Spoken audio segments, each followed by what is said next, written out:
Baik, Bismillahirrahmanirrahim. Assalamualaikum warahmatullahi wabarakatuh. Perkenalkan, nama saya Indah Purwati. Saya mahasiswa program studi kebidanan program Diploma 3 Fakultas Kesehatan Universitas Harapan Bangsa Purwokerto.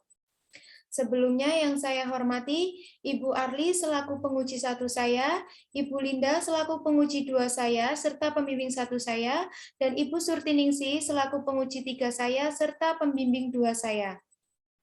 Di sini saya akan mempresentasikan hasil seminar proposal karya tulis ilmiah saya yang berjudul tentang asuhan kebidanan pada ibu hamil Nyonya X umur X tahun GX PX AX AHX umur kehamilan X minggu X hari dengan anemia di Puskesmas Susukan 1 Banjarnegara.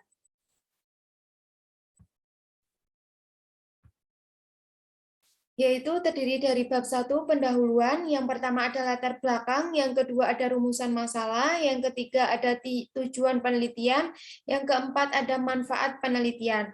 Kemudian bab 2 ada tinjauan pustaka yang terdiri dari konsep dasar kehamilan, ada anemia, konsep manajemen asuhan kebidanan 7 langkah Varney, dan yang terakhir ada konsep manajemen kebidanan SOAP. Yang ketiga ada bab 3, metode studi kasus. Yang pertama ada rancangan studi kasus, yang kedua subjek studi kasus, yang ketiga tempat dan studi kasus, yang keempat pengumpulan data, yang kelima penyajian data, yang keenam ada studi kasus. Yang pertama yaitu latar belakang, yang terdiri dari data menurut WHO, data menurut Kemenkes RI 2020, data Riskedas 2019, data menurut Puskesmas Susukan 1 Banjarnegara. Rumusan masalah, yaitu bagaimana asuhan kebidanan pada ibu hamil Nyonya X umur X tahun GX PX AX AHX umur kehamilan X minggu X hari dengan anemia di Puskesmas Susukan 1 Banjarnegara.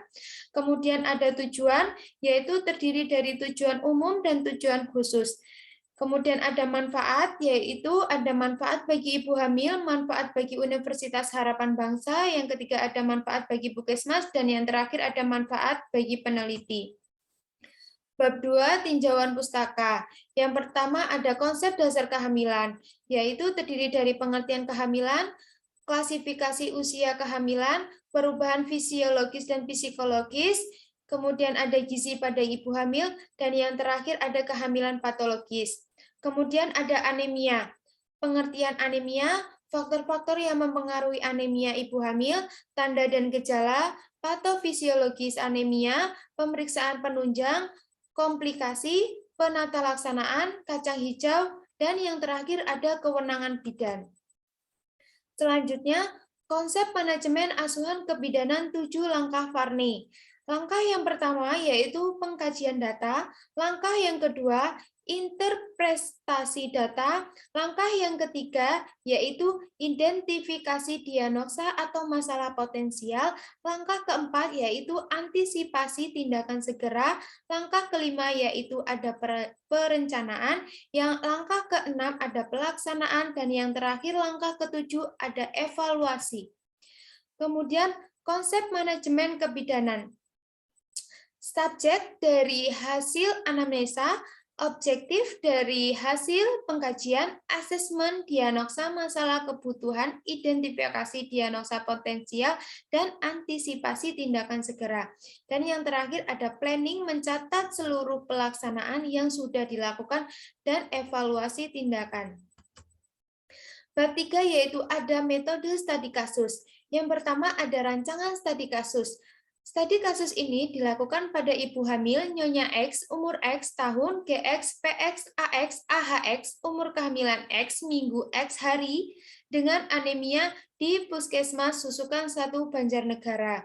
Yang kedua ada subjek studi kasus. Subjek penelitian ini adalah ibu hamil yang melakukan memeriksakan kehamilannya di Puskesmas Susukan 1 Banjarnegara yang memenuhi kriteria antara lain sebagai berikut.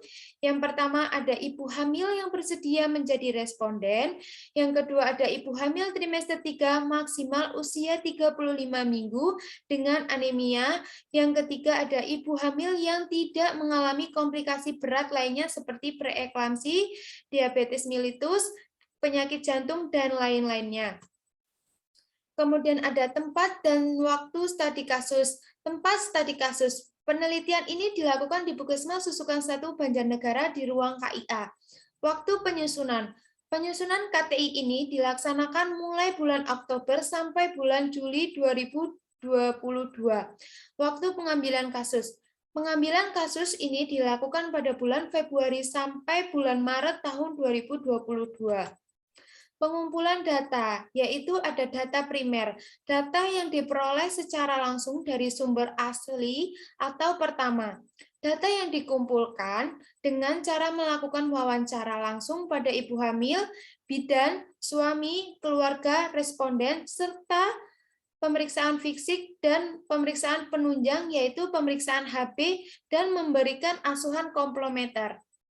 Yang kedua ada data sekunder, data yang diperoleh dari rekam medis ibu hamil yang dimiliki oleh Puskesmas Susukan 1 Banjarnegara dan melihat data dari buku kesehatan ibu dan anak atau KIA yang ibu bawa.